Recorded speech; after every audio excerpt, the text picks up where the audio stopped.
I'd like to challenge you right now. What are 3 things that you could change in you that could potentially bring out another version of the person in your life you want to have a better relationship with?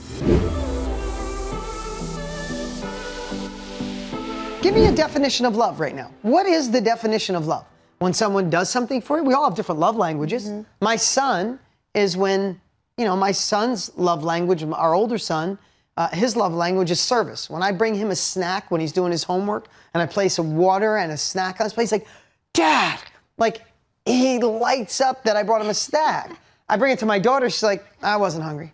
But if I sit and listen to my daughter and she wants to talk to me about everything she went in school, she's got love. But Luca, what's his love language? Oh my God. You lay in bed at night, he's got his face here, he's wrapped around you, he wants to hold your hand and hug, he's kissing you nonstop, he just looks up, he's like, love you. His love language is love. So when you say, what is love? We all have different definitions of love, right?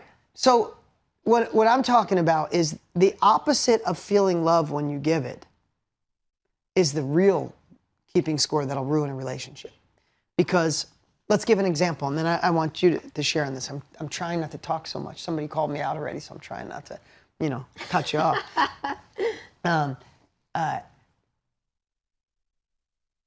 This week, I'm working till midnight. I'm going to be working till midnight tonight and tomorrow night. Nothing I can do. We're shooting on Saturday, and it's crunch time. She could say, God damn it, 4 nights in a row. He came home, kisses me, slams down a meal, goes into his home office, and I don't see him till midnight. And she could be cold to me. And maybe tomorrow she's thinking to herself, maybe he doesn't love me as much. Maybe he's interested in someone else. Maybe he's busy. Maybe he's in there DMing somebody else at the same. There's a million ways your brain could go and think. And then all of a sudden I come out in the morning and go, hey, babe. And she's like, hey. And she's a little cold to me. And I'm thinking to myself, God damn it, I work so hard for this family, to take care and secure this family. I work so hard to impact people's lives around the world. But I could say, I'm trying to help heal this fractured world. I'm helping to make our family secure. And she's going to be cold to me and not talk to me in the morning? Well, screw that. When I come home tonight, I'm not even going to kiss her goodnight. You want to treat that way with me? Oh, you want to go to dinner Friday? No, I think I'm busy. And all of a sudden, you're waiting for the other person to step up their shit. And when they don't, you go further away. And then women, you get into your masculinity and you're like, fuck him, excuse my language, I can't believe that. Or men, you get into like trying to appease and vice versa. And things get all screwed up. And all of a sudden, you're waiting for the other person to be who you think they should be. What do you think about that? I feel like that's the perfect recipe for the beginning to an end, for sure. And like I said earlier, the analogy of the deeper the hole you dig yourself, the harder it is to get out. It really is.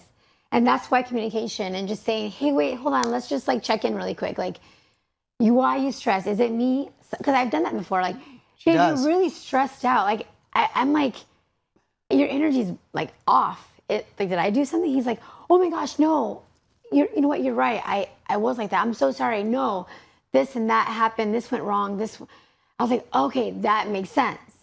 And then we laugh about it or whatever. But sometimes when I let things go too long or like, you know what, he's stressed. It's probably me. So I'm going to do that in return. It just ends up badly. And so then we talk and he'll say, oh my gosh, no, I'm stressed because the older kids or this or that, my office. Like, okay, I thought I did something, and then. And when she says stressed, my definition of stress is a lot on my mind and I go quiet and I'm really focused. So if she sees it as stress, but I'm focused. And that quietness to her sometimes could be like, maybe he's not that into me. I have to ask. Right. And she asks, I'll be like, oh my God, snap out of it. Do you not love me anymore? He's like, stop. I love you more than life. I'm like, okay. But yeah, I mean, and some people, if that other person is next to them, their love language is like, even if they're in the same room and they're quiet, they still feel loved. Not me. I like that connection, that look you in the eye, that little flirt, the touch, the hug. I mean, I'm Latin. That's what we like. Touch, hug, kiss, all of that. And so yeah, I mean, but understanding your partner's love language is key. And that's a really good conversation to have in the beginning. And also if you're now married and it's been a long time, it's not too late. You can start by learning what your own love language is, what their love language is, and and wanting to learn about each other's love language. That really does make a big difference. Even with like your kids, sometimes you're like, how do I get a connection with my kids? Well, learn their love language. Yeah. So no, and I know we're talking about us. So sorry if that's boring some of you that's like, oh God, enough with the love talk, right? But I think it's so important because with great relationships in your life, I want to tell you, I'm running faster and harder than I've ever run in my life. That is just a fact. And not because I need to, because I want to. I love the impact that Tony and I get to make and the things that we're changing and the things we can bring the world. I love it.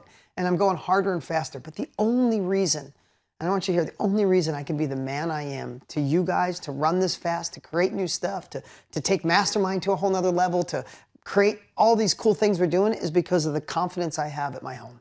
I could never do this without her. I know that the connection I have with this woman allows me to soar. And if that relationship is in with your family, with your children, with a partner, with a significant other, it's just a game changer and it's worth the effort. We'll put the time in to pump iron to make ourselves look good. We'll put the time in to be a part of Mastermind to try to get our finances to a whole nother level. But so many times we neglect this when it is the greatest thing in our lives. At the end of my life, I'm probably going to think about all the cool stuff that I've been able to impact lives and donate millions of meals and help kids with slavery. I hope, but I think at the end of my life, I'm going to think about my wife, the relationship I had, the experiences I had, and my kids, right? Don't you think at the end, that's the things we're going to think about? But sometimes that's the thing that gets the least amount of effort. We'll go to masterminds all over the world on how to make money. But will we take a time to do a weekend retreat on how to have better love in your life? And if you have that love in your life now, you just think, you know, the people that are in my home, my spouse, my significant other, will always be there. So let me clean up my mess over here. Let me be successful first. Let me do this and that. And then I'll focus on the relationship when it should be the opposite. Yeah. And I feel like once you really understand that and really, once you understand that and actually believe that, that is when everything else will get a lot better. As Dean was saying, before he met me, he was always successful and doing great. But and he says that, but I see it from everyone that we meet, from people that worked with him prior. They would say, they tell me, Lisa, Dean's business blew up after you guys were together because he's so happy. He's so in love. He's the same person you see on screen, off screen. And it does translate into your personal life, translates into your business for sure. Yeah. So I'd like to challenge you right now. What are 3 things that you could change in you that could potentially bring out another version of the person in your life you want to have a better relationship with? Because it could be a child, it could be a parent, it could be a sibling, it could be a love relationship.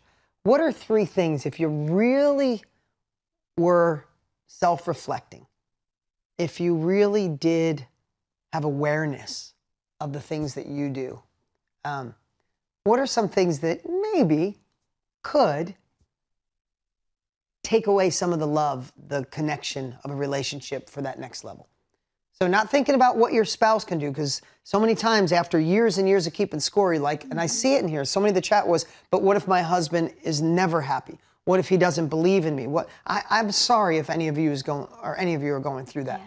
But what if you didn't look at them right now? You just looked in the mirror. What are 3 things that you could bring different to the relationship? I told Dean this year, I want to be playful, more playful. I want to not be so in my bubble.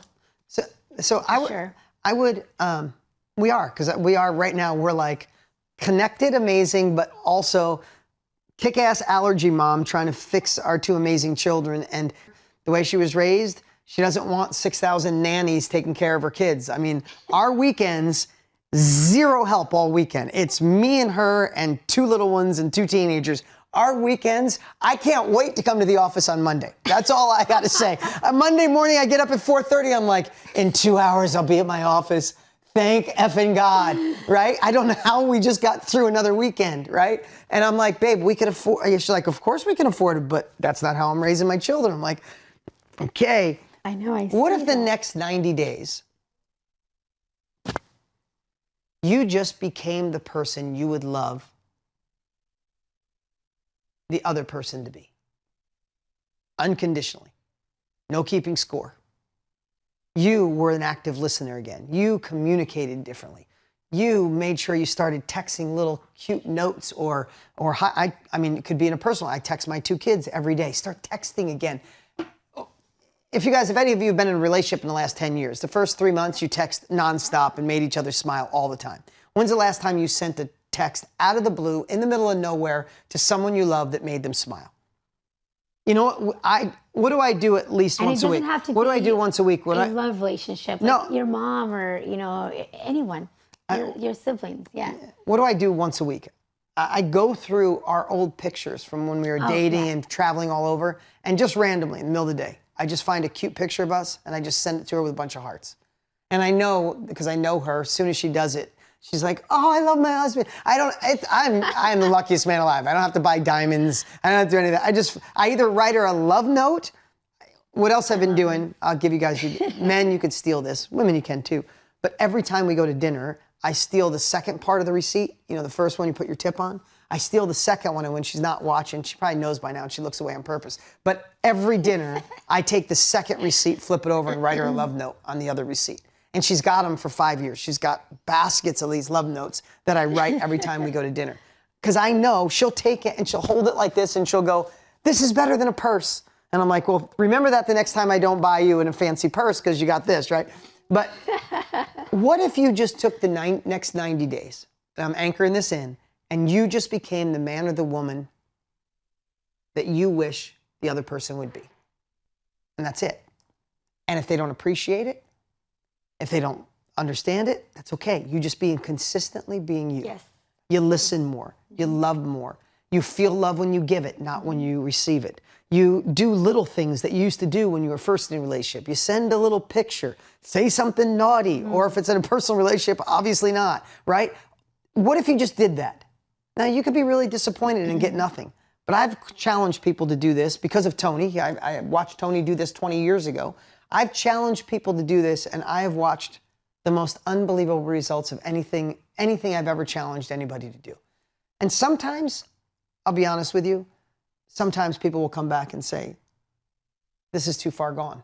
I've done everything possible, and I couldn't even get a smile out of my significant other. I couldn't even get a thank you. I couldn't get anything."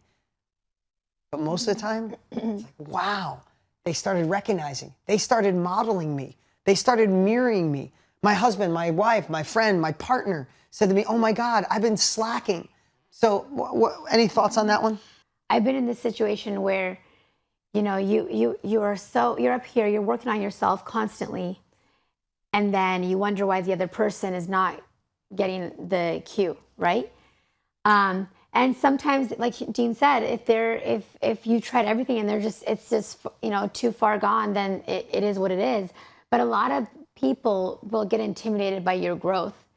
And when you try to speak this certain language and try to make them understand what you have learned, they almost kind of like get resentful and just don't want to listen to it.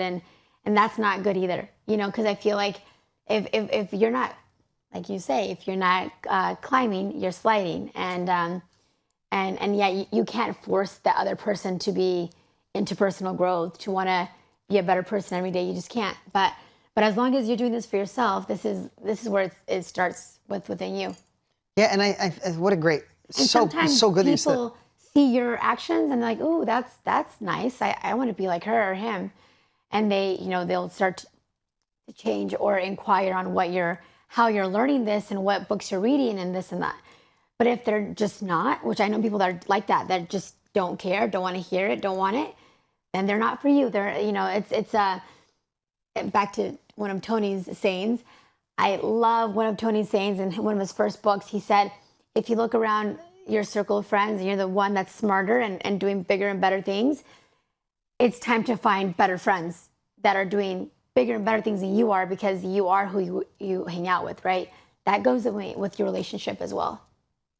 Yeah, and it's funny you say that that's one of the number one questions I've gotten over the last 27 years of doing this is I'm all on board to become a better version, but my spouse or my partner or my significant other isn't. If you're with us every week, you're a part of Mastermind, you listen to me, you listen to Tony, you are growing, you are understanding yourself, you're self-reflecting, you're doing the work, you're taking the challenges, and then you got to translate that to a significant other. Like, what are you talking about? You mean the guy that makes you walk on fire, or the other guy that's got the high-pitched voice and talks too much? Come on, right? Sometimes it's hard to translate that. So the only advice, the best advice I've found over the years is just be the person that you want to become. And don't dim your glow to match them anymore. Don't dim your glow anymore.